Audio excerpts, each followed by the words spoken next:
दोस्तों, आज हम सुनेंगे अकबर और बीरबल की 3 बहुत ही रोचक कथाएं। तो आज की पहली कहानी। एक बार व्यापारी अपने किसी काम से कुछ दिनों के लिए प्रदेश से दूर गया हुआ था। जब वो अपना काम खत्म करके घर पहुंचा तो देखता है कि उसकी पूरी तिजोरी खाली है। उसकी मेहनत की सारी कमाई चोरी हो चुकी है। व्यापारी घबरा गया और उसने अपने घर के सारे नौकरों को बुलाया। व्यापारी के घर में कुल 5 नौकर थे। व्यापारी की एक आवाज पर सारे नौकर उसके सामने आकर खड़े हो गए। व्यापारी ने उनसे पूछा, तुम लोग के होते हुए घर में इतनी बड़ी चोरी कैसे हो गई? जब चोर आकर मेरी पूरी तिजोरी साफ कर गया, उस समय कहां थे सबके सब? एक नौकर ने जवाब दिया, हमें नहीं पता ये चोरी कब हुई मालिक, हम सो रहे थे। उसकी ये बात सुनकर व्यापारी गुस्से से आग बबूला हो उठा और बोला, मुझे तो लगता है कि तुम 5 में से किसी एक ने ही चोरी की है। तुम्हारा हिसाब अब बादशाह अकबर ही करेंगे। ये कहता हुआ वो महल की ओर चल पड़ा।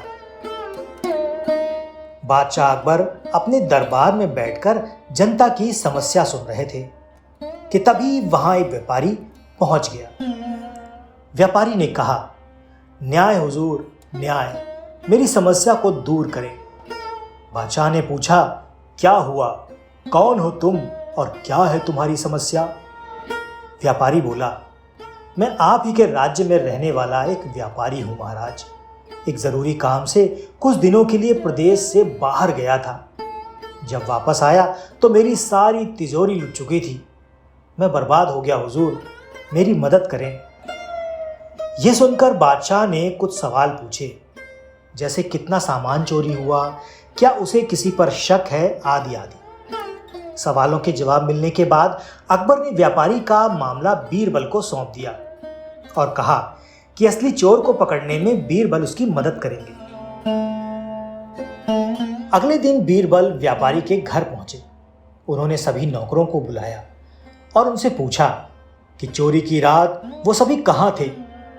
सभी ने कहा कि वो तो व्यापारी के घर में ही रहते हैं और उस रात भी व्यापारी के घर में ही सो रहे थे। बीरबल ने उनकी बात मान ली और कहा, आप सभी को परेशान होने की जरूरत नहीं है। मेरे हाथ में ये 5 जादुई लकड़ियां हैं। मैं आप सभी को एक एक लकड़ी दूंगा। जो भी चोर होगा उसकी लकड़ी आज रात 2 इंच लंबी हो जाएगी और चोर पकड़ा जाएगा। हम सभी कल यही मिलेंगे।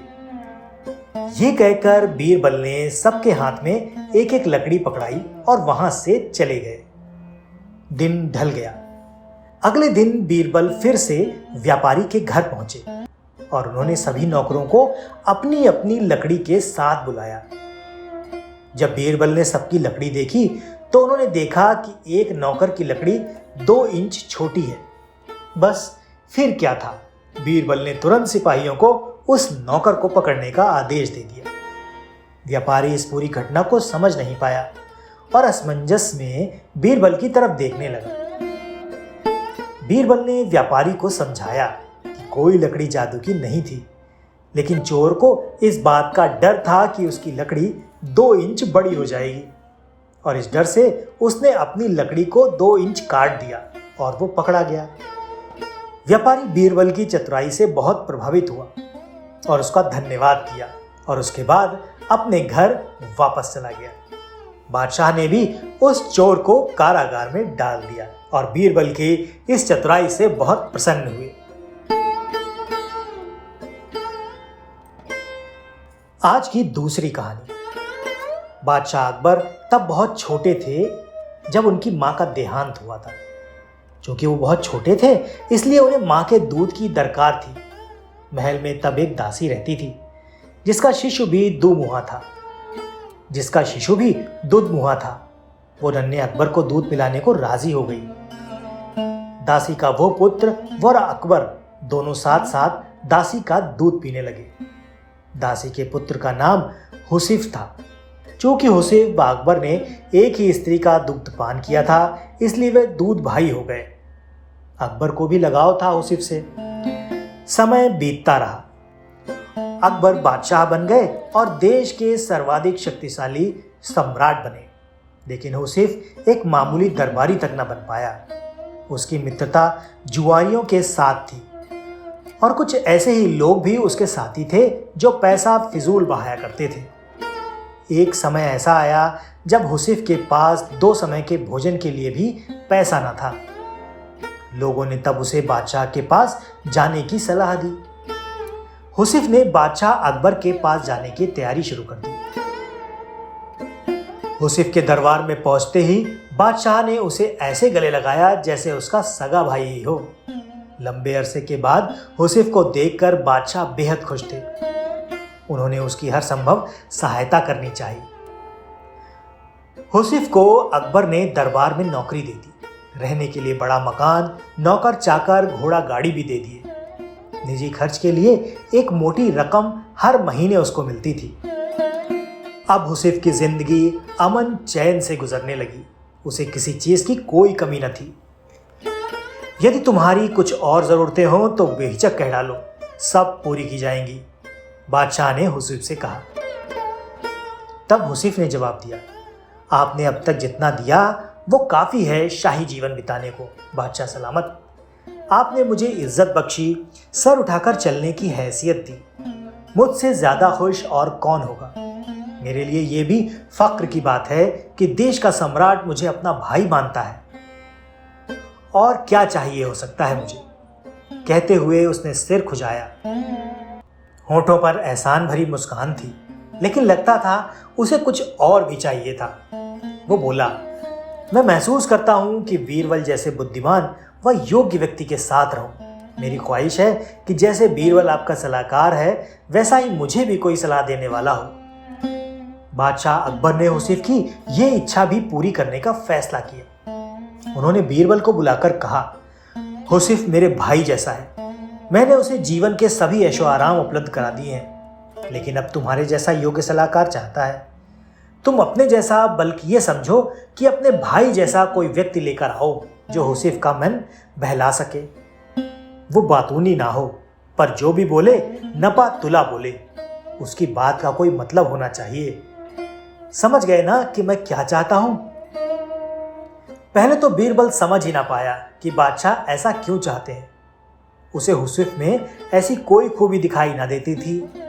जी हुजूर, बीरबल बोला, आप चाहते हैं कि मैं ऐसा आदमी खोजकर लाऊं जो मेरे भाई जैसा हो? ठीक समझे हो, बादशाह ने कहा।